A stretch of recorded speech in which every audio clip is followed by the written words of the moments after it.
Well, everything is set for installing the damper.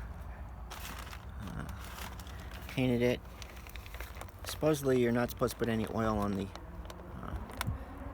inside, but put some oil. I put grease on the outside. Also, while I painted it, I added a gold line and took off some of the red so that the lines can be seen for the timing.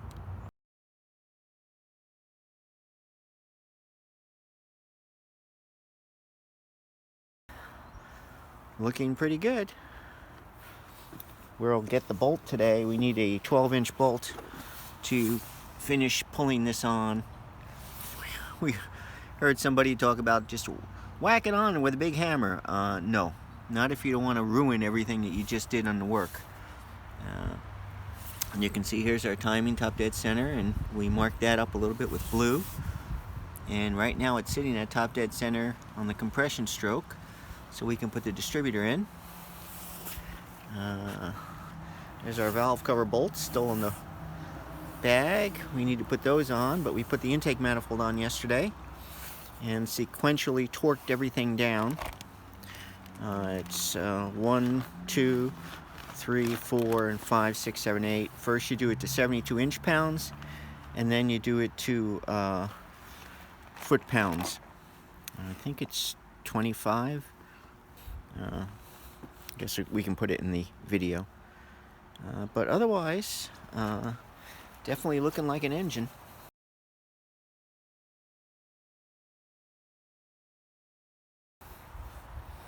And we won't assemble it much more than this. We'll put it into her new home.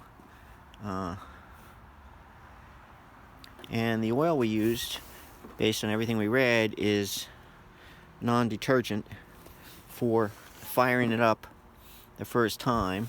We'll run it 20 minutes that way, and then we'll switch over to a high zinc break-in oil for the next couple thousand miles.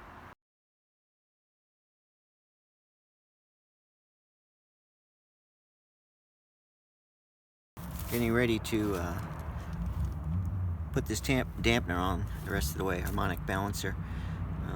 I got a little longer than 1 foot, 3/4 by 16 threaded rod.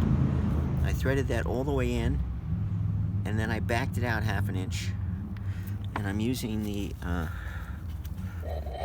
old sprocket, the timing chain cam, flat against that. And first I'll put grease on everything so it slides and hopefully doesn't scratch up anything. Not that scratching is a big issue, but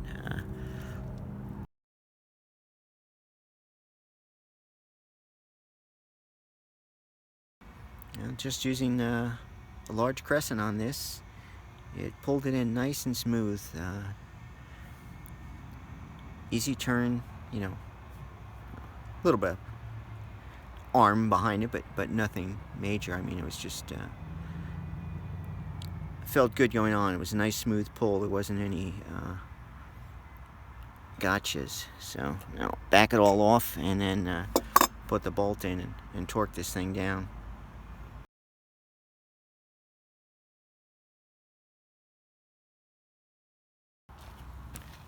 Well, it's off the engine stand, and now that it is, I was able to put in the remaining last 3 tap-in plugs and the three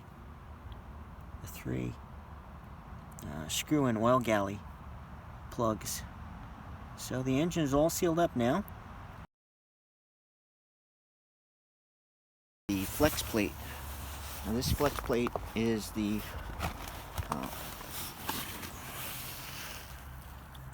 non-weighed one.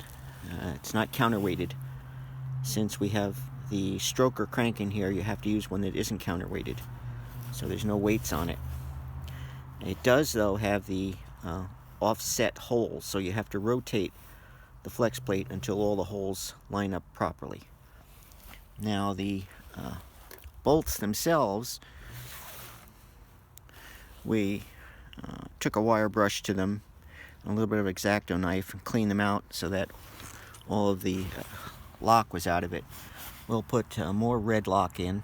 I'm going to use the red here instead of the blue. And then torque these down. I had a rough time trying to figure out what the torque was on these. It doesn't really show very well, and it says flywheel, but this is a flex plate, so I'm not sure if it's the same. So I'm going to torque it down to 55 foot-pounds because it seems like that's reasonable. And the diesel ones have 110 foot-pounds. I can't see that for this, but this should be fine, especially since the flex plate to converter are only at like 24, so it doesn't make sense to do anything more than that. They'll have the red Loctite in here, so that should be fine. One last note, also, like with any,